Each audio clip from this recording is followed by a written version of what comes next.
The Gospel of Mark. Doing good for others. Mark 3, 9 through 10. Hello. This devotional video in our study of Mark is number 38. Previously, we were studying in chapter 3, verses 7 and 8 about Jesus teaching at the seashore in Galilee. Jesus withdrew with his disciples to the sea, and a great crowd followed from Galilee and Judea and Jerusalem and Idumea, and from beyond the Jordan, and from around Tyre and Sidon. When the great crowd heard all that he was doing, they came to him. Mark 3, 7 through 8. The people, they had heard about Jesus, and they were drawn to hear him. Let's look at verse 9. And he told his disciples to have a boat ready for him because of the crowd, lest they crush him. Mark 3, 9. Why would Jesus be in danger of the people there? Why?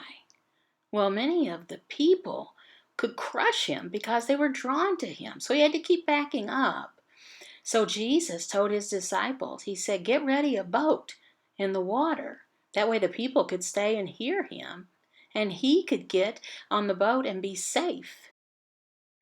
It was easy for Jesus to get a boat because 4 of the disciples he had called were fishermen. They all had their own boats.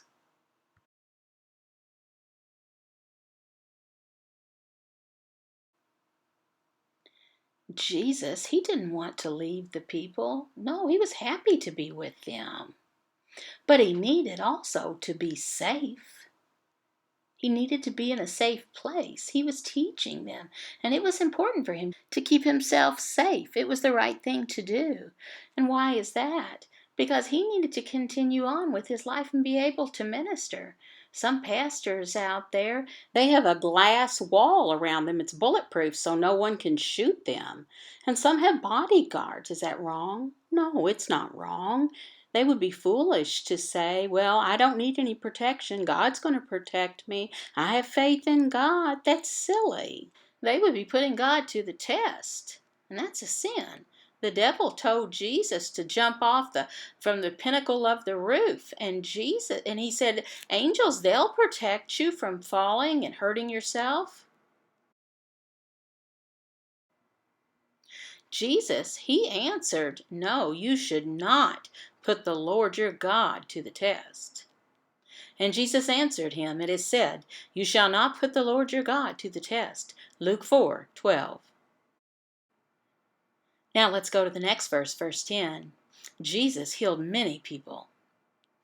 For he had healed many, so that all who had diseases pressed around him to touch him. Mark 3, 10.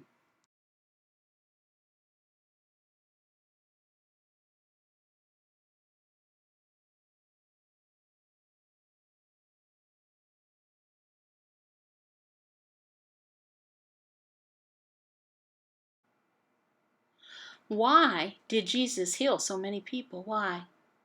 Well, 2 reasons. First of all, he wanted to show the people that he was God, his deity. They could see that he was a man naturally. And secondly, he was so compassionate for people. He had a strong love for them, and he wanted to heal them.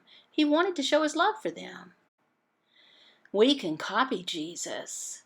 He is a good example for how we should treat others. We should love them with a full heart, the same as Jesus did. Now, the third reason is because he wanted to inform people of the gospel. God said 2 things. He commanded, love God and love others. And you shall love the Lord your God with all your heart, and with all your soul, and with all your mind, and with all your strength. The second is this, you shall love your neighbor as yourself. There is no other commandment greater than these. Mark 12, 30 through 31.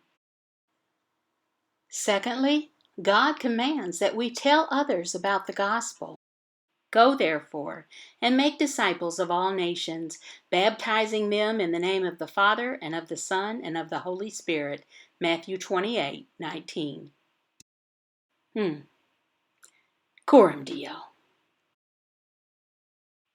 To live coram Deo is to live one's entire life in the presence of God, under the authority of God, to the glory of God.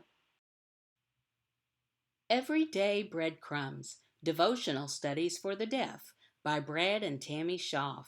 Taught in American Sign Language by Brad and voiceover by his wife, Tammy. All verses are from English Standard Version. Brad Dale Schaaf at gmail.com.